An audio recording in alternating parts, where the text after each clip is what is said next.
আমরা যে রয়ের এজেন্ট বলি আইন উপদেষ্টা, সে আসলেই রয়ের এজেন্ট। উনি কোন এজেন্ডা বাস্তবায়ন করার জন্য এজ ইউজুয়ালি উনি ক্ষমতার মসনদে বসেন নাই। উনি হাজারো মায়ের সন্তানের রক্তের বিনিময়ে আজকে ক্ষমতার মসনদে বসেছেন। আমাদের যে আসামিরা আছে সেই আসামিদেরকে তারা ছেড়ে দিচ্ছে, ঘুষ খেয়ে টাকা খেয়ে ছেড়ে দিচ্ছে। আমাদের যে আসামিরা আছে সেই আসামিদেরকে তারা ছেড়ে দিচ্ছে, ঘুষ খেয়ে টাকা খেয়ে ছেড়ে দিচ্ছে।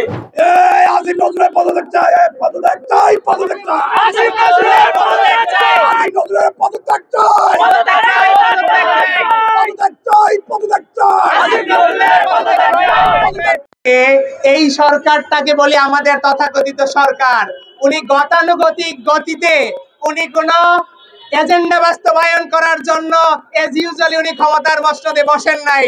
উনি হাজারো মায়ের সন্তানের রক্তের বিনিময়ে আজকে ক্ষমতার মসনদে বসেছেন। উনি আজকে 1 বছর হয়ে গেছে। 1 বছরে ওনার সংস্কার নামে আমরা কি দেখেছি? ভোগ বিলাসিতা ছাড়া আর কিছুই দেখিনি।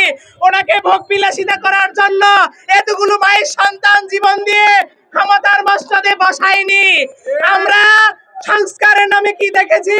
ডক্টর ইউনূসের 650 কোটি টাকা মওকুফ করতে দেখেছি।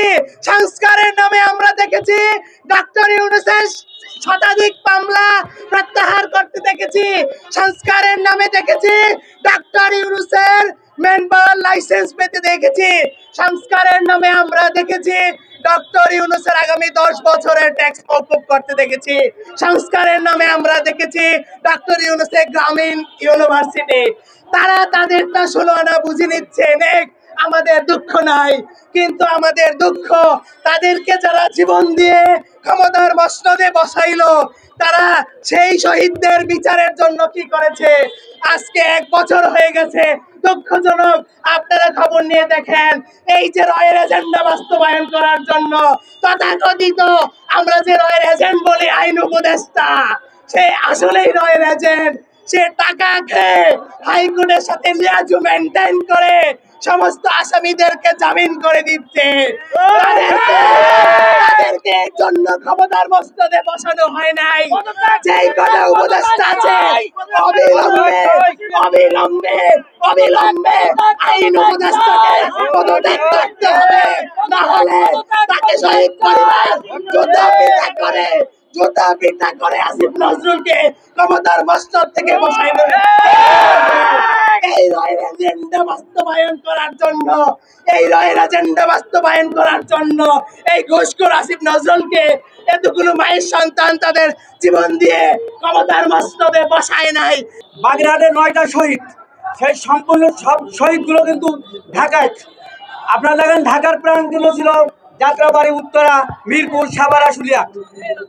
যদি আপনার সেই মেইন পয়েন্টগুলো কারা দেখতেছিল, পুলিশ বাহিনী, আওয়ামী লীগ, সন্ত্রাস কারা ছিল, তাদের যদি চিহ্নিত করে আমার মনে হয় 3 মাসের ভিতর সেই বিচার কাজ সম্পূর্ণ করা যায়।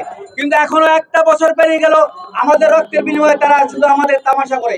আমরা এই মঞ্চে আপনাদের কাছে বলতে চাই, আমরা বর্তমান সরকারের প্রধান উপদেষ্টা এবং আইন উপদেষ্টার পদত্যাগ চাই। আবার আরো দীপ্তগঞ্জে বলতে চাই, আমাদের যদি রাস্তায় নামতে হয় আমরা কিন্তু তাদের অস্তিত্ব রাখবো না। এই বাংলাদেশ বিনির্মাণের সূর্য সৈনিক, সুতরাং আমাদের শহীদ ফ্যামিলি আবার রাস্তায় দাঁড়িয়েছে। আমরা কোনোভাবে এটি বরদাস্ত করতে পারি না।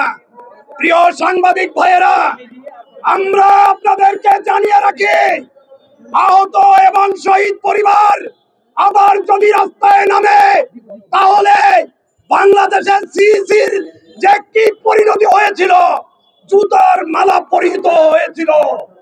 আসিফ নজরুল সাহেব, আপনি কিসের এজেন্ট স্পষ্ট করতে হবে। শহীদ ফ্যামিলি এবং আহত যোদ্ধারা কাউকে ভয় পায় না, কাউকে ভয় পেয়ে রাস্তায় নামেনি। যুদ্ধে নেমেছিল, আপনাকে মনে রাখতে হবে। তারা বুক পেতে দিয়েছিল, মনে রাখতে হবে। তারা গুলিকে বরণ করেছিল, মনে রাখতে হবে। আসিফ নজরুলের পদত্যাগ চাই, পদত্যাগ চাই, পদত্যাগ চাই, আসিফ নজরুলের পদত্যাগ চাই, আসিফ নজরুলের পদত্যাগ চাই, পদত্যাগ চাই, পদত্যাগ চাই, পদত্যাগ চাই, আসিফ নজরুলের পদত্যাগ চাই, পদত্যাগ চাই, পদত্যাগ চাই, আসিফ নজরুলের পদত্যাগ আজকে সন্তান হারিয়ে যে পিতামাতা রাস্তায় দাঁড়াতে হয়, যে আহতদের এরকম লাঠি নিয়ে রাস্তায় দাঁড়াতে হয়, আপনারা কি একটু মানবিক দৃষ্টিতে এই নিউজগুলো প্রপারলি আপনারা করবেন? কারণ এই বাংলাদেশ বিনির্মাণে আহত এবং শহীদ ফ্যামিলির যে ভূমিকা রয়েছে, আজকে সেই ভূমিকাগুলো আপনারা তুলে ধরবেন। জন্য দাঁড়িয়ে দাঁড়িয়ে ঘুরছি। আমার নাম মোহাম্মদ আব্দুল মতিন। আমার একমাত্র ছেলে এসএসসি পরীক্ষার্থী ছিল শহীদ শেখ শাহরিয়ার মধ্যে। এরপর 10 গুলিচত্বরে মাথায় গুলিবিদ্ধ হয়ে শাহাদাত বরণ করেছে। এরকম 1400-র উপরে আমাদের ছেলেরা আপনজনরা শহীদ হয়েছে। আমরা সবাই যারা বিচারের জন্য আমরা আইনের আশ্রয় নিয়েছি। আইন মন্ত্রণালয় এখন আমাদের সাথে প্রশাসনের সবকিছু প্রশাসন শুরু করেছে। আপনারা ইতিমধ্যে দেখেছেন যে আমাদের যে আসামিরা আছে সেই আসামিদেরকে তারা ছেড়ে দিচ্ছে, ঘুষকে টাকা খেয়ে ছেড়ে দিচ্ছে। জ্বলন্ত প্রমাণ এই দেখেন, এই টাইমে কিভাবে গুলি করে মারছে। আপনারা সবাই জানেন, দেখেছেন যাত্রাবাড়িতে একটা বন্ধু তার পিছনে ধরে রাখছে আর সামনে গুলি করছে একদম কাছে থেকে। এগুলি প্রমাণ থাকা সত্ত্বেও, এত শক্ত প্রমাণ থাকা সত্ত্বেও সব আসামিদেরকে ছেড়ে দিচ্ছে। আজকে আমাদের বিচারের জন্য, আসামি গ্রেফতারের জন্য রাস্তায় দাঁড়াতে হচ্ছে। অত্যন্ত পরিতাপের বিষয় যে আজকে আমরা কেন রাজপথে নামবো।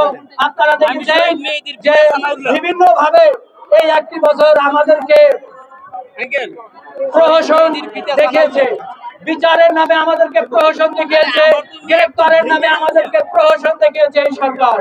আমরা বলি এই সরকার আমাদের সরকার, কিন্তু আমরা 5ই আগস্টের পরে এই সরকার ক্ষমতা গঠন করার পরে আমরা তাদের কাছ থেকে আমরা বেশি কিছু আশা করেছিলাম না।